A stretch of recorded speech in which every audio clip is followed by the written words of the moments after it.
तर आज मी तुम्हाला फक्त 1 वाटी दुधापासून आणि 1 वाटी दूध पावडरपासून खूप छान असे मावासारखे म्हणजेच खव्याचे लाडू पेढा बनवून दाखवणार आहे।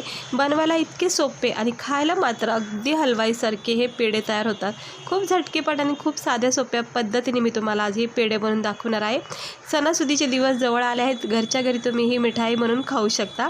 तर चला आपण बनवून घेऊया। तर इकडे मी पॅन ठेवलेला आहे। अजिबात गॅस बंद ठेवायचं, लक्षात ठेवा। मी गॅस बंद ठेवला आहे, फक्त कढाई ठेवलेली आहे आणि 2 चमचे इकडे मी साजूक तूप वापरते।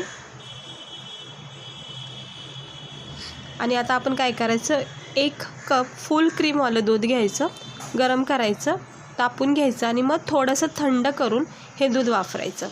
तुपामध्ये 1 वाटी दूध टाकलेलं आहे। 1 वाटी दूध जर असेल तर पाऊण वाटी म्हणजे थोडंसं जास्त दूध पावडर वापरायचं। आता काय करायचं, सर्वप्रथम गॅस बंद ठेवायचा आणि हे दूध आहे तुपासोबत जरा मिक्स करून घ्यायचं। व्यवस्थित असं चारी बाजूनी याला मिक्स करून घ्यायचं। बघू शकता तुम्ही, छान असा रंग चेंज झाला आहे, तुपामध्ये एकजीव झाले दूध।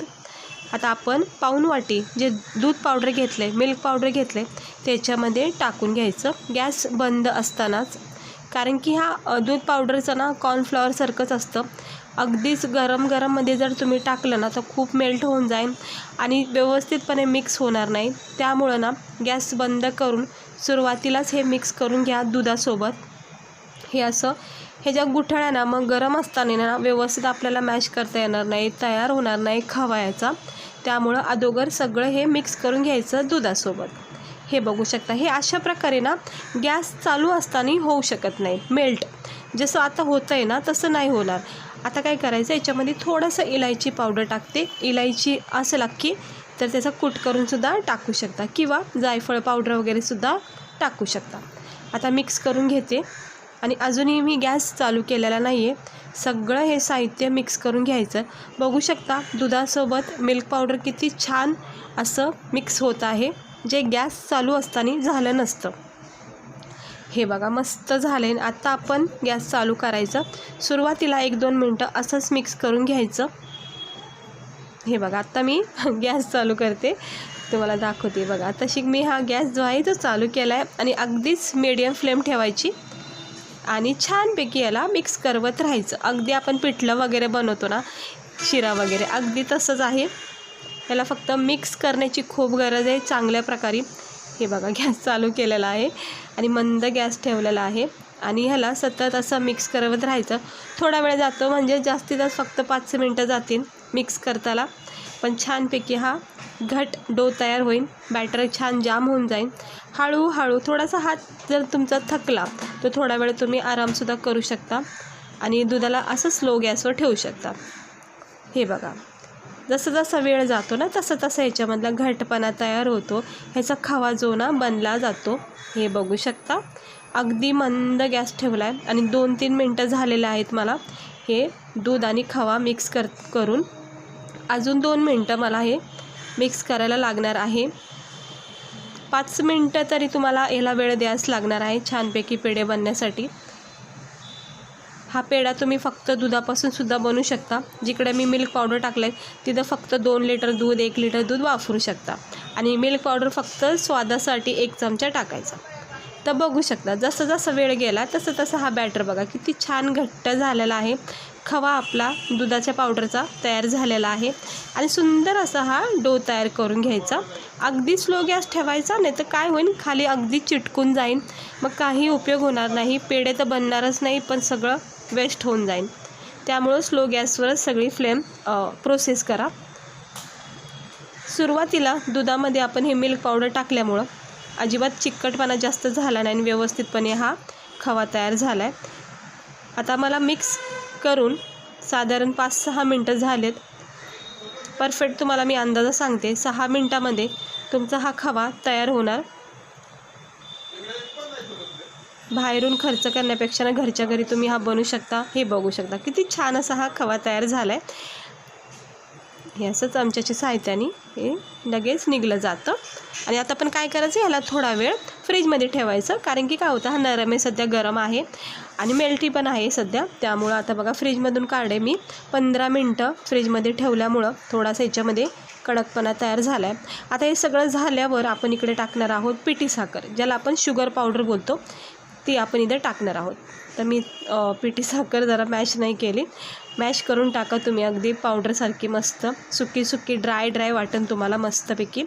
आणि पिठी साखरसुद्धा नंतरून टाकण्याचं कारण हे असंच आहे की जर गरम दुधामध्ये मिल्क पावडरमध्ये जर तुम्ही पिठी साखर टाकले तर त्याच्यामध्ये सुद्धा खूप असा चिकटपणा तयार होईल आणि मग तुम्हाला पेढे वगैरे बांधायला जमणार नाही. त्यामुळं हे असं नंतरून टाकायची पिठी साखर थंड करून. हे बघा हलक्या हाताने मिक्स करून घ्यायचं, पिठी साखर एकजीव करून घ्यायचं, स्वच्छ हात धुवून घ्यायचा आणि याला परत एकदा फ्रीजमध्ये ठेवून द्यायचं 10-15 मिनटासाठी. तर आता मी 10-15 मिनटं ठेवले आणि छान असा कडकपणा ह्याच्यामध्ये तयार झाला आहे.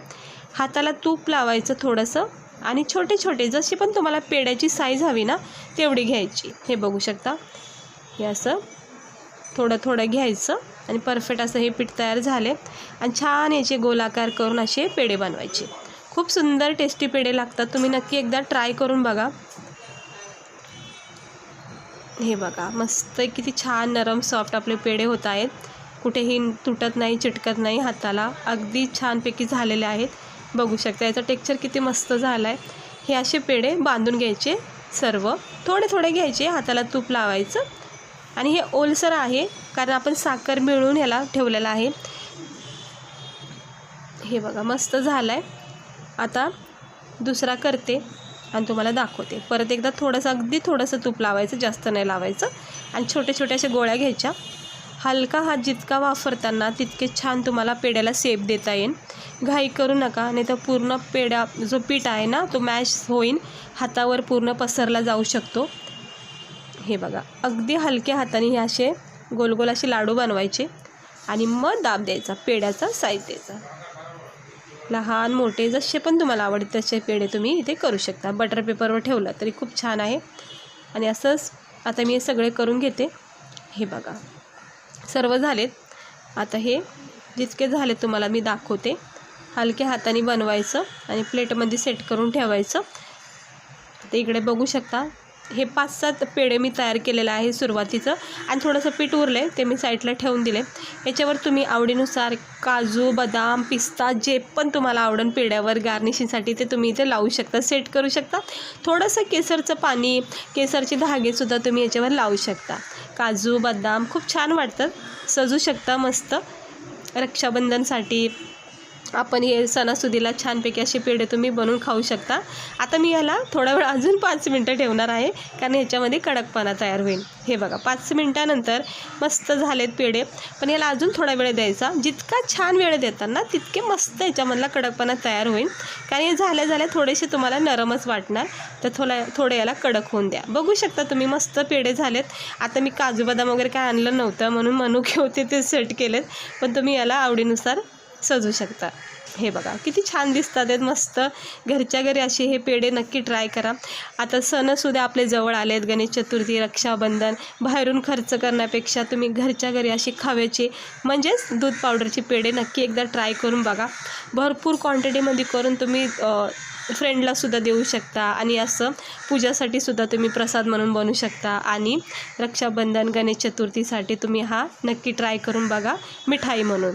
तर कशी वाटली तुम्हाला रेसिपी? आवडली असेल तर नक्की लाईक करा, चॅनलला सबस्क्राईब करा.